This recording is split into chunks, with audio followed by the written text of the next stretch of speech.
कृष्ण कृष्ण कृष्ण हरे हरे, हरे राम राम राम हरे हरे। सभी भक्तजनों को हरे कृष्णा। आज श्रीमद् भगवद गीता यथारूप से हम अध्याय 4 श्लोक संख्या 2 पर चर्चा करेंगे। अध्याय 4 श्लोक संख्या 2। एवं परंपरा प्राप्तमिमं राजर्षयो विदुः, सकाले नेह महता योगो नष्टः परन्तप। एवं परंपरा प्राप्तमिमं राजर्षयो विदुः, सकाले नेह महता योगो नष्टः परन्तप। श्रीमद् भगवद गीता अध्याय 4 श्लोक संख्या 2। जिन भक्तजनों के पास पुस्तक है वह श्लोक पढ़ सकते हैं। पढ़िए प्रभु जी। एवं परंपरा प्राप्त मिमं राजर्षयो विदुः, सकाले नेह महता योगो नष्टः परन्तप। इस श्लोक का अर्थ है, इस प्रकार यह परम कर्मयोग का ज्ञान गुरु परंपरा के द्वारा प्राप्त किया गया और राजर्षियों ने इसे विधि पूर्वक समझा, किंतु समय के बीतने के पश्चात यह परंपरा, यह ज्ञान छिन्न हो गई, अर्थात लुप्त हो गई और अब बहुत कम दिखाई देती है। कर्मयोग के बारे में अध्याय 1 से लेकर के 6 तक वर्णन है कि कर्म के द्वारा भगवत प्राप्ति कैसे की जाए, और ये बहुत ही सरल और सुगम है। कारण क्या है कि सभी के सभी कर्म तो करते ही हैं, चाहे वह कोई भी हो। बिना कर्म किए एक पल के लिए भी कोई रह नहीं सकता। कुछ न कुछ वो कर्म करता रहता है, चाहे वो मन में कुछ विचार ही करता हो, कुछ काम नहीं है तो मन में कुछ सोच ही रहा होगा, ये भी कर्म हो रहा है। भगवान कह रहे हैं सारे कर्मों को भगवान के लिए करो, सारे कर्मों में भगवान को निमित्त बनवा दो, सारे कर्म को भगवान से जोड़ दो। ऐसे करके हम भगवत प्राप्ति कर सकते हैं। अब फिर कह रहे हैं भगवान कि समय के अनुसार धीरे धीरे समय बीतता गया तो ये ज्ञान लुप्त हो गया। कौन सा ज्ञान? कर्मयोग का ज्ञान। आज हम देखते हैं कि हमें बहुत सारे गुरु मिलते हैं और वो गुरु किस चीज़ का ज्ञान देते हैं? कोई योगा सिखाता है, योग गुरु है, कोई भक्ति सिखाता है, परंतु कोई ऐसा गुरु नहीं मिलता जो कहे कि हम कर्म योग के द्वारा भगवत प्राप्ति कराएंगे। ये वाले गुरु नहीं मिलते। गुरु कौन से मिलते हैं? वो भक्ति वाले मिल जाते हैं और योग वाले मिल जाते हैं, परंतु कर्म योग नहीं मिलते। क्यों? क्योंकि ये ज्ञान विलुप्त हो गया। समय के अंतराल के साथ ये ज्ञान विलुप्त हो गया। ये ज्ञान विलुप्त होने की वजह से क्या होगा कि भगवान तो चाहेंगे कि सभी वापस हमारे धाम आए। कोई ये ना कहे कि भगवान हमें तो पता ही नहीं था, नहीं तो मैं तो कोशिश करता ही, ये तो आपकी गलती है, आपने हमें कोई मौका नहीं दिया, हमें किसी के द्वारा बताया नहीं, हमें कभी ऐसा पूरे जीवन भर में एक क्षण भी ऐसा नहीं आया जब कोई मुझे कर्मयोग के बारे में कुछ बता देता, या ज्ञान योग के बारे में बता देता, या गीता के बारे में बता देता, या भक्ति योग के बारे में बता देता। मैं किसी साधन को करके तो आपके पास आ सकता था, लेकिन आपने कोई मौका ही नहीं दिया। भगवान अपनी तरफ से कोई गलती नहीं करना चाहते। सबको एक बार जरूर इस गीता जी से मिलवा जरूर देते हैं। सबको किसी न किसी के माध्यम से कर्मयोग, भक्ति योग, ज्ञान योग का थोड़ा बहुत चर्चा जरूर करवा देते हैं। अब रुचि हमें पैदा करनी है, उनके साथ सत्संग हमें करना है, उन बातों को सुन करके अपने जीवन में हमें उतारना है, फिर कल्याण होगा, फिर भगवत प्राप्ति होगी, फिर हम भगवत धाम जा सकेंगे। इसमें कोई भी भगवान से शिकायत नहीं कर सकता कि हमें तो पता नहीं था। इसलिए भगवान कलयुग शुरू होने से 10-15 दिन पहले इस ज्ञान को पुनः अर्जुन को देते हैं, ताकि जो ज्ञान विलुप्त हो रहा है वो पुनः जागृत हो जाए और कलयुग के लोगों के लिए बहुत आसान हो जाए भगवत प्राप्ति करना। क्योंकि कर्म तो हर कोई करता है। शायद ऐसा हो सकता है कि कोई भक्ति ना करता हो, ऐसा हो सकता है कोई प्राणायाम योगा ना करता हो, ऐसा हो सकता है कि अनपढ़ हो, पुस्तकें ना पढ़ता हो, ज्ञान अर्जित ना कर सकता हो, ज्ञान योग ना कर सकता हो, तत्व ज्ञान ना प्राप्त कर सकता हो, लेकिन कर्म तो हर एक आदमी करता है। कर्म योग के द्वारा हम भगवत प्राप्ति कैसे करें, इस गीता जी में भगवान ने हमें बताया। बड़ी और बलवान भुजाओं वाले जो शूरवीर होते हैं उन्हें महाबाहो कहते हैं, और जो कर्म योग के द्वारा कामनाओं का दमन करते हैं वे भी महाबाहो होते हैं। संसार से संबंध रखते हुए भगवान ये नहीं कहते संसार से विरक्ति ले लो, क्योंकि कर्म योगी कहाँ होते हैं? सभी गृहस्थ में होते हैं। सब के सब गृहस्थी, सभी परिवार के साथ रहते हैं, परिवार का देखभाल करते हैं, उनकी सेवा शुश्रूषा करते हैं। तो भगवान क्या कह रहे हैं कर्मयोग में कि संसार से तो संबंध रखो, किंतु काम का नाश करो। कामना ना हो। काम बड़े बड़े को विवेक शून्य बना देती है और उसके कर्तव्य से अलग कर देती है, उसका जो कर्तव्य है उससे अलग कर देती है। इसलिए संसार में रहते हुए हम कामना का नाश करें। भगवान कर्मयोग के माध्यम से ये शिक्षा दे रहे हैं। कर्मयोग के द्वारा इस कामना का नाश बड़ी ही सुगमता से हो जाता है। कामना अर्थात जो हम कर्म कर रहे हैं उससे हमें कुछ चाहिए नहीं, ये काम का नाश बड़ी आसानी से हो जाता है।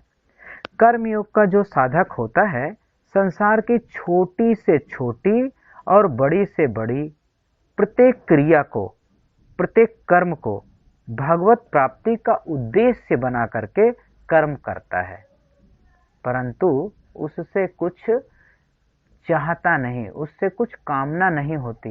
निष्काम भाव से, निस्वार्थ भाव से वह कर्म करता है। ये दो शब्द बहुत इंपॉर्टेंट है कर्मयोग में, निस्वार्थ और निष्काम। हमें उससे कोई स्वार्थ नहीं है, बाद में हमें उससे कुछ चाहिए नहीं, ये हो गया निस्वार्थ। और निष्काम अर्थात ये जो हम पुण्य कर्म कर रहे हैं भगवान से भी इसके बदले में हमें कुछ चाहिए नहीं, ये हो गया निष्काम।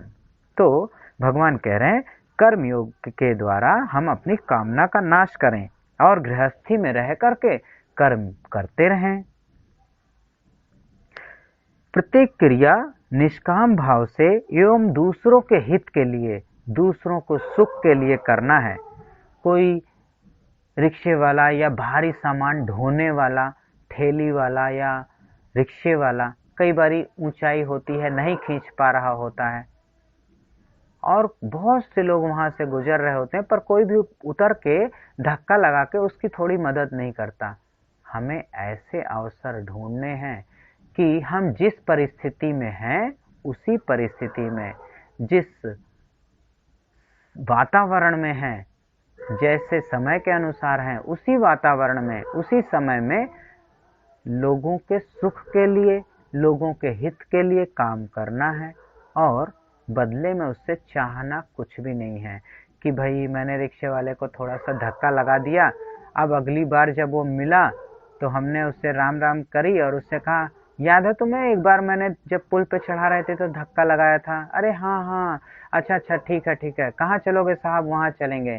चलो तो ठीक है, वहाँ के कितने होंगे? 15 रुपए। अरे मेरे से तो 10 रुपए ले ले। ये जो 5 रुपए हमने घटाए इसका मतलब बस इतना ही है कि उस कर्म का हमें कुछ भी फल प्राप्त नहीं हुआ। बहुत बड़ा पुण्य है उस कर्म का, परंतु हमने उस कर्म के पुण्य को 5 रुपए में बेच दिया, जबकि उसकी कीमत 50 लाख भी कम है, और हमने बेचा कितने में? 5 रुपए के लिए उसको बेच दिया। अब क्या हुआ? बस भगवान यही मना कर रहे हैं, निस्वार्थ भाव से करो, निष्काम भाव से करो, खूब करो। कर्म तो कर ही रहे हैं, कर्म करते रहो निष्काम भाव से और निष्काम भाव से, तो यही भगवत प्राप्ति करा देगा। कर्मयोगी कभी भी अपने लिए कुछ भी नहीं करता, वो दूसरों के लिए करता है, दूसरों को सुख प्रदान करने के लिए करता है, और उससे उसे इतना संतोष मिलता है, उससे उसे ऐसा कर्म करने से उसे इतना आनंद मिलता है। वही आनंद जो योगी को ध्यान में प्राप्त होता है, वही आनंद जो भक्त को भगवान की सेवा, श्रृंगार, भोग प्रसादी बनाने में, संकीर्तन करने में प्राप्त होता है, वही वाला आनंद कर्मयोगी को ऐसा करने से प्राप्त होता है। अर्थात तीनों मार्ग, चाहे वो भक्ति योग हो, चाहे वो कर्म योग हो, चाहे वो ज्ञान योग हो, वो सभी हमें आनंद प्रदान करने के लिए हैं। परंतु हम क्या करते हैं? आनंद नहीं चाहिए, उसके बदले में पैसे चाहिए, उसके बदले में सम्मान चाहिए, उसके बदले में लोग हमें जाने, सब लोग हमारी दंडवत करें, हम कहीं भी जाएं तो हमें विशेष प्रकार की सुख सुविधा मिले, हम कहीं भी लाइन में ना लगें, लोग हमें इतना जाने, आ जाओ आप आगे आ जाओ, बिल्कुल आगे। ये सब चाहते हैं, इसीलिए हम दुखी रहते हैं, क्योंकि ये सब भी भगवान ही देते हैं। वो तो चाहते हैं, तुम्हारी इच्छा क्या है? जब तुम्हारी इच्छा कुछ नहीं होएगी, तब भगवान कहेंगे इसे तो कुछ चाहिए नहीं, तो क्या होगा? भगवान फिर अपने आप को प्रकट कर देते हैं, तब भक्त के सामने आनंद ही आनंद होता है और भगवत प्राप्ति भी हो जाती है। तो कर्मयोग के द्वारा इस प्रकार भगवत प्राप्ति होती है, और ये ज्ञान भगवान क्या कह रहे हैं? विलुप्त हो गया था, इसलिए भगवान ने दोबारा से अर्जुन के माध्यम से हम सभी को उपदेश दिया। एवं परंपरा प्राप्त मिमं राजर्षयो विदुः सकाले नेह महता योगो नष्टम परंतप।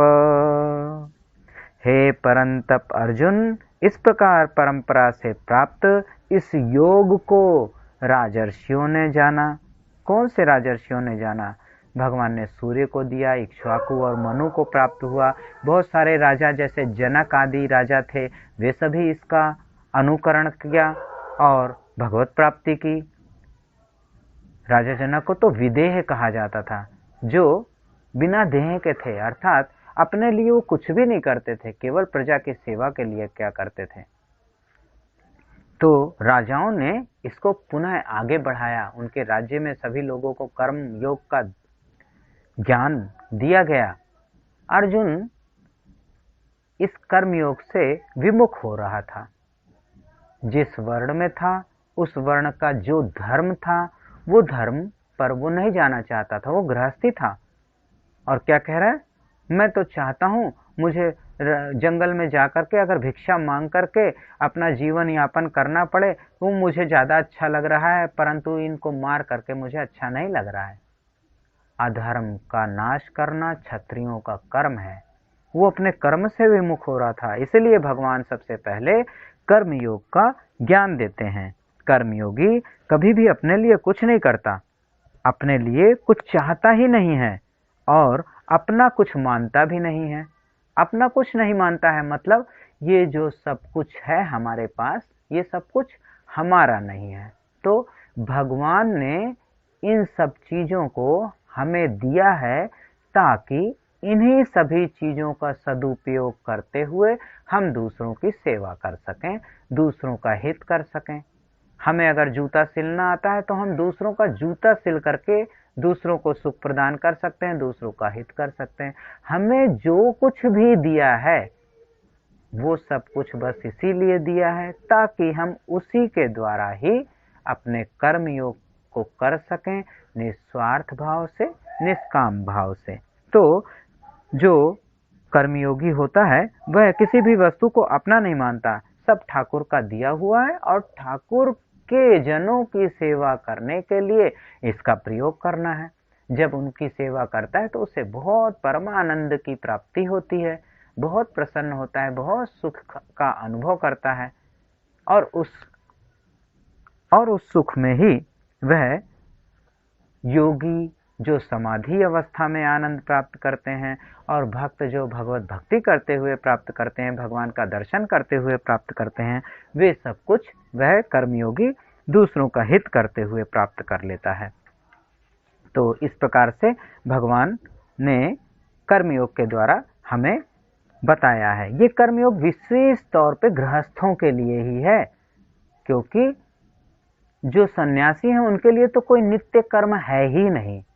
वो कुछ करें तो भी अच्छा, ना करें तो भी अच्छा। योगियों के लिए वो तो कुछ करते ही नहीं हो, तो समाधि में चले गए तो खाना पीना भी छोड़ देते हैं, वो भी कर्म नहीं करते। हाँ, कई कई सालों तक आजकल के भी योगी कम से कम 6 महीने तक तो एकदम समाधि में चले जाते हैं। बहुत से बद्रिकाश्रम और गौमुख आदि में ऐसे योगी हैं जो बर्फ में जम जाते हैं 6 महीने के लिए। जब बर्फ पिघलती है तब बाहर निकलते हैं, तब उनका शरीर में से नाक बाहर आता है जब बर्फ पिघल जाती है। तो उनके लिए तो कोई कर्म है ही नहीं। तो कर्म है किसके लिए? कर्म है गृहस्थों के लिए, हम जैसों के लिए, जो इस संसार में है, इन सभी के लिए कर्म है। और इन सभी के लिए ही ये योग कर्म योग है, ताकि हम इसका पालन करके भगवत प्राप्ति कर सके। तो भगवान गृहस्थों के लिए खास विद्या प्रदान की है। क्या? कर्म योग। ये गृहस्थ में कौन? ब्रह्मचर्य, गृहस्थ, वानप्रस्थ, संन्यास, ये 4 वर्ण आते हैं। चारों आश्रमों में गृहस्थ आश्रम मुख्य है। ये मुख्य क्यों है? क्योंकि गृहस्थ आश्रम से ही बाकी जो अन्य आश्रम हैं, अर्थात ब्रह्मचर्य, वानप्रस्थ और संन्यास आश्रम जो है, इन सब का खर्चा इसी गृहस्थ आश्रम वालों के कारण ही चलता है। चाहे कोई सन्यासी हो, चाहे कोई योगी हो, उनको किसी भी चीज की आवश्यकता होती है तो ये गृहस्थ आश्रम वाले ही उनकी सेवा करके उनको चीज प्रदान करते हैं। अब वो चीज प्रदान करते हैं, बस यही ध्यान देना है कि हम वहां निष्काम भाव से और निस्वार्थ भाव से उन्हें प्रदान करें। ये नहीं कि हम उन्हें प्रदान कर रहे हैं तो महाराज हम पे बहुत प्रसन्न हो जाएं, हमारे सिर पे कम से कम हाथ रख दें, और हमें कोई पुत्र नहीं है आशीर्वाद दे दें, हमारा बिजनेस अच्छा नहीं चलता है आशीर्वाद दे दें, या फिर महाराज जी हमें भी कोई सिद्धि प्रदान कर दें, ये तो गायब हो जाते हैं, हमें भी कुछ बता दें, हम भी गायब होने की सिद्धि प्राप्त कर लें। तो जैसे ही कामना उत्पन्न हुई वो बिल्कुल जीरो हो जाती है। अब भगवत प्राप्ति नहीं होगी। अब हो सकता है बस आशीर्वाद मिल जाए, और तो और हम जो चीज देते हैं उस पर अपना नाम और लिखवा देते हैं। पंखा दिया तो ऊपर लिखवा दिया सौजन्य से फलाना, जगह का नाम, पिताजी का नाम और शहर का नाम, फोन नंबर और लिखवा दिया, ताकि लोगों को पता चलना चाहिए भाई हमने दिया है आखिर पंखा, हवा खा रहे हो आप सभी। ये बस यही गलत है।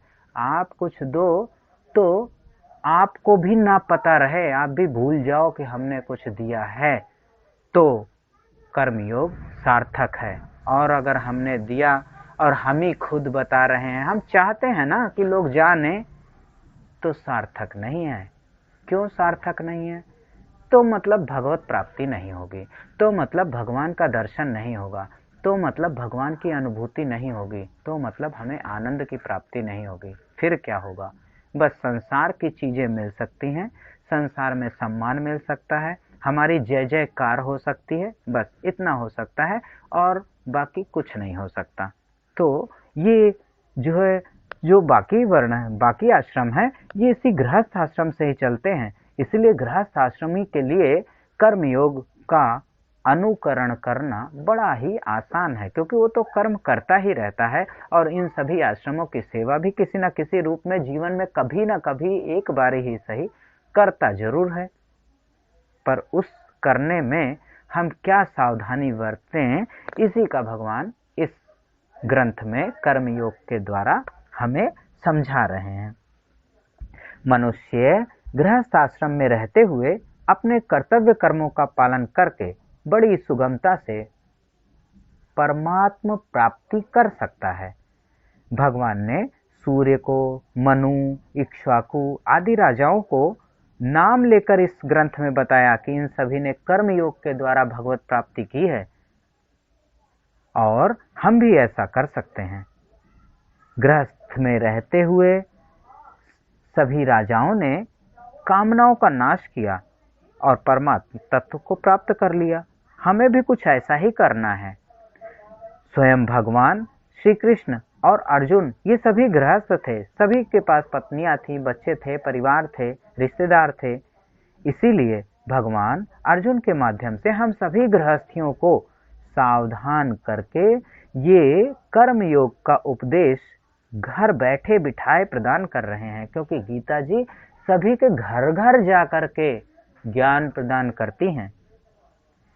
कर्मयोग का पालन करके हम घर में रहते हुए परमात्मा की प्राप्ति कर सकते हैं। कहीं दूसरी जगह जाने की जरूरत नहीं है। अपने आप थोड़ा सा बस भक्तों का संग मिल जाए, अर्थात कोई आचार्य मिल जाए जो हमें थोड़ा सा समझा दे। क्योंकि अगर हम केवल श्लोक पढ़ लें कि भाई एवं परंपरा प्राप्त मिमं राजर्षयो विदु सकाले नेह महता योगो नष्टः परंतप, ये तो एक श्लोक पढ़ लिया और उसका अर्थ पढ़ लिया। इस प्रकार परंपरा से प्राप्त इस योग को राजर्षियों ने जाना, किंतु उसके बाद ये योग पृथ्वी लोक में लुप्त प्राय हो गया, गायब हो गया, अदृश्य हो गया। तो इतने से क्या पता चला? कुछ नहीं, हम उसके बाद अगले श्लोक पे पहुंच जाएंगे। ये ज्ञान बहुत गूढ़ है और जब तक भगवान कह रहे हैं परंपरा से प्राप्त किसी आचार्य, किसी भक्त जन के मुखारविंद से हम ना सुने, तब तक हृदय में उतरती नहीं है। जब हम ऐसे भक्तों से सत्संग लाभ लेते हैं तो यही बात हमारे हृदय में उतर जाती है। हम भी 100 कर्मों, दिन भर में मान लो 100 ही कर्म कर रहे हैं, तो कम से कम उसमें से 5 तो हम निस्वार्थ और निष्काम भाव से कर ही डालेंगे। रोज 5-5 करते करते धीरे धीरे 10 भी हो सकता है, 20, 25, 50 और फिर पूरे 100 भी हो सकते हैं। पर इसके लिए क्या अभ्यास करना पड़ेगा। आज से ही हमें, अभी से, इसी क्षण से ऐसा प्रयास करना है कि हम अपने सभी कर्मों को भगवान को अर्पित करें, सभी कर्मों को भगवान के लिए करें, सभी कर्मों को भगवत जनों के लिए करें, दूसरों को सुख पहुंचाने के लिए करें, दूसरों को हित करने के लिए, और अपने लिए कुछ भी ना करें। अपने लिए जब हम ऐसा करेंगे, हमारे लिए स्वयं भगवान करने वाले हैं। हमें क्या चीज की जरूरत है वो खुद प्रदान करेंगे। पर हम क्या करते हैं, हमेशा यही सोचते हैं कि ये करूंगा तो मुझे क्या लाभ होगा। बस ये कर्म योग नहीं है। सभी बस अपने लिए ही सोचते हैं, यहाँ जाऊं घूमने तो क्या लाभ होगा, वहां जाएं तो क्या लाभ होगा, इसके साथ दोस्ती करूं तो हमें क्या लाभ होगा। आजकल दोस्ती भी लाभ सोच करके किया जाता है। आलतू फालतू लोगों से कोई दोस्ती भी नहीं करता। क्यों? लाभ ही नहीं है तो फायदा क्या करने का। बस लाभ किसको? हमें बस हमें लाभ, ये हटाओ। दूसरों को क्या लाभ होगा हमारे कर्म करने से, ये सोचो। ये सोचने से कर्म योग हो जाएगा। तो भगवान इस प्रकार कर्म योग की शिक्षा देते हैं कि गृहस्थाश्रम को, सभी गृहस्थाश्रमियों को इस कर्म योग का ज्ञान समझना चाहिए। भगवान की गीता के द्वारा इसका ज्ञान बड़ी आसानी से प्राप्त कर सकते हैं, क्योंकि ये कर्म योग केवल हम सबके घर वालों के लिए ही खास है। इसीलिए इसका पालन करने के लिए भगवान अर्जुन से कह रहे हैं, अर्थात हम सभी से कह रहे हैं कि इसको बहुत आसानी से और स्वाधीनता पूर्वक, किसी का जो है चेला बनने की जरूरत नहीं है, और किसी की चरण धुलने की जरूरत नहीं है, किसी की जो है को चढ़ावा चढ़ाने की जरूरत नहीं है। कुछ करना ही नहीं है इसमें, तो चेला वाला हिसाब किताब भी खत्म है। सीधा हम रोज कर रहे हैं जो, उसी को थोड़ा सा डाइवर्ट करना है कि इस प्रकार से करना है। जो कर रहे हैं बस वही करना है, सिर्फ मन में भाव बदलनी है। भाव बदलते ही वही फिर पूजा हो गई, फिर वही कर्मयोग हो गया, और वही फिर भगवत प्राप्ति कराने का साधन हो गया। अतः कर्मयोग का पालन किसी भी वर्ण का, ऐसा नहीं है कि किसी यहाँ राजर्षि लिखा हुआ है तो राजर्षियों के लिए नहीं, केवल राजर्षियों के लिए है, नहीं। राजर्षियों ने अपनी प्रजाओं को ये ज्ञान प्रदान किया, इसलिए राजा को दिया भगवान ने ज्ञान, ताकि अगर एक को बुला के देंगे तो फिर जो है, अब क्या होता है, कोई सर्कुलर पास करना हो तो मुख्यमंत्री क्या करेगा, अपने सचिवालय को भेजेगा, सचिवालय अपने नीचे वाले को, उससे नीचे वाले को, उससे नीचे वाले को, ऐसे पूरे स्टेट में बात पहुंच जाती है सर्कुलर। इसी प्रकार भगवान भी राजा को ज्ञान प्रदान किया और राजा अपने मंत्रियों को, मंत्री उसका प्रचार पूरे अपने राज्य में करते हैं और प्रजा को सबको ज्ञान हो जाता है। तो ये ज्ञान किसी खास वर्ण अर्थात केवल राजर्षियों के लिए नहीं है और ना किसी खास वर्ण अर्थात केवल ब्राह्मणों के लिए नहीं है, केवल क्षत्रियों के लिए नहीं है, केवल वैश्यों के लिए नहीं है, केवल शूद्रों के लिए नहीं है, यहाँ तक कि देवताओं, गंधर्व, किन्नरों के लिए भी केवल नहीं है, सबके लिए है। ये किसी भी वर्ण का हो, किसी भी आश्रम का हो, किसी भी संप्रदाय का हो, और चाहे किसी भी देश में रहता हो, चाहे किसी भी काल, चाहे कलयुग का हो, सतयुग का हो, द्वापर त्रेता, किसी का भी हो, हर समय ये उपयोगी है और इसे आसानी से किया जा सकता है। द्वापर त्रेता सतयुग की बात क्यों की गई, क्योंकि आदिकाल में सूर्य को ही दिया गया था। वो तो बहुत पुरानी बात है, कब की बात है, जब जब सृष्टि का उत्पन्न ही हुआ था उस समय की बात है। अर्थात ये प्रत्येक काल में किया जा सकता है, ऐसा नहीं है कि केवल कलयुग के लिए ही ये है योग, नहीं, ये हर काल के लिए उपयोगी है। तो इसलिए इसका हमें पालन करना चाहिए। एवं परंपरा प्राप्त मिमुं राजर्षयो विदुः सकाले नेह महता योगो नष्टः परम तपः। इस श्लोक में बताया गया है कि किस प्रकार से ये धीरे धीरे समय के साथ विलुप्त हो गया, क्योंकि बहुत पहले एकदम स्टार्टिंग में सूर्य को दिया गया था। इसीलिए भगवान कलयुग के लोगों को फिर से रिमाइंड हो जाए, फिर से रिकैप हो जाए, इसलिए भगवान कलयुग के शुरुआत में ही भगवान ने अर्जुन को ये उपदेश दिया। सूर्य, फिर मनु, फिर इक्ष्वाकु और फिर बहुत से राजाओं को कर्मयोग की भली भांति ज्ञान दिया गया। वो राजा स्वयं आचरण करते थे और प्रजा से भी वैसा आचरण करवाते थे। इस प्रकार ये ज्ञान फैला।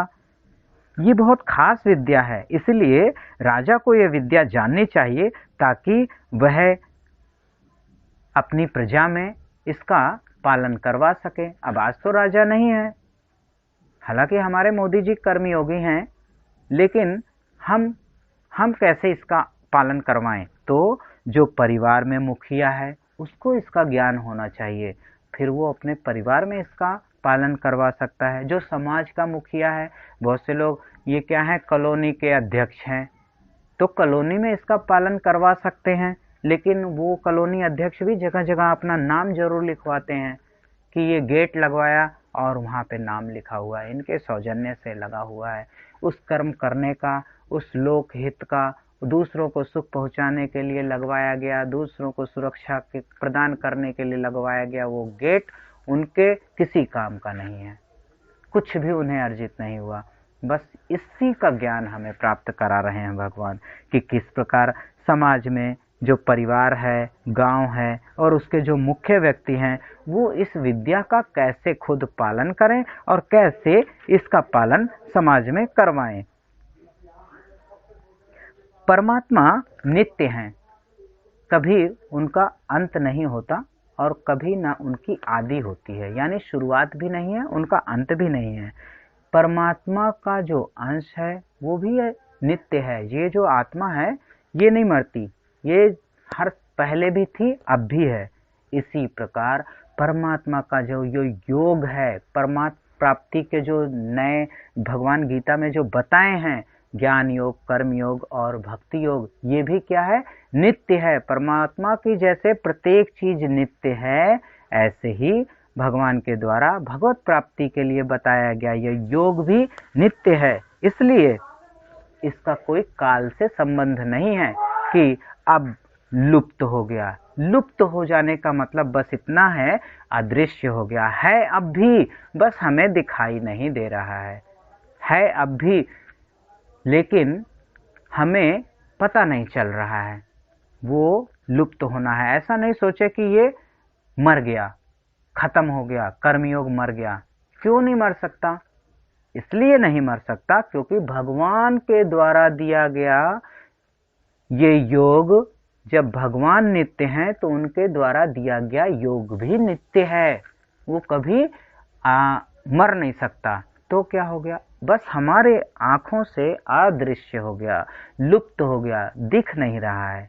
क्यों नहीं दिख रहा है? क्योंकि हमें ज्ञान किसी के द्वारा इसके बारे में पता नहीं चला। क्योंकि आज तो बहुत सारे योगी हैं, बहुत सारे जो है भक्ति मार्ग वाले गुरुजी हैं, और कर्मयोगी वाले गुरुजी हमें दिखते नहीं हैं। तो ये लुप्त प्राय योग बहुत ही आसान है, और सब योग तो बड़ी मुश्किल हैं, ये वाले तो बड़े आसान हैं। आसान इसलिए है कि चाहे छोटा सा बच्चा हो, और चाहे बिल्कुल बूढ़ा हो, या चाहे मरने वाला हो, यहाँ तक के जीवन में जितने हैं सब के सब कर्म करते हैं। और बस हमें क्या करना है, उन कर्मों को भगवान से जोड़ना है, लोगों के हित के लिए काम करने हैं। तो परमात्मा के नित्य होने के कारण ये कर्म योग, ज्ञान योग, भक्ति योग भी निश्चित रूप से नित्य हैं। अतः इनका कभी भी अभाव नहीं होता। ऐसा हो ही नहीं सकता कि ये खत्म हो गए अर्थात ये मर गए। इस अविनाशी कर्मयोग का वर्णन करने वाले ग्रंथों का और इसके जानने वाले तत्ववेत्ताओं का यानी आचार्यों का तथा उसे आचरण में लाने वाले श्रेष्ठ पुरुषों का इस श्लोक में अभाव दिखाई देता है।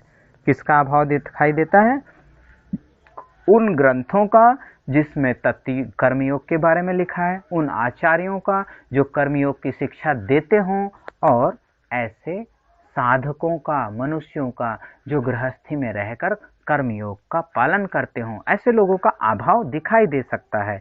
लेकिन ये मर नहीं गए, ये लुप्त हो गए, अदृश्य हो गए। इसलिए भगवान यहाँ पे दोबारा से प्रकट कर रहे हैं।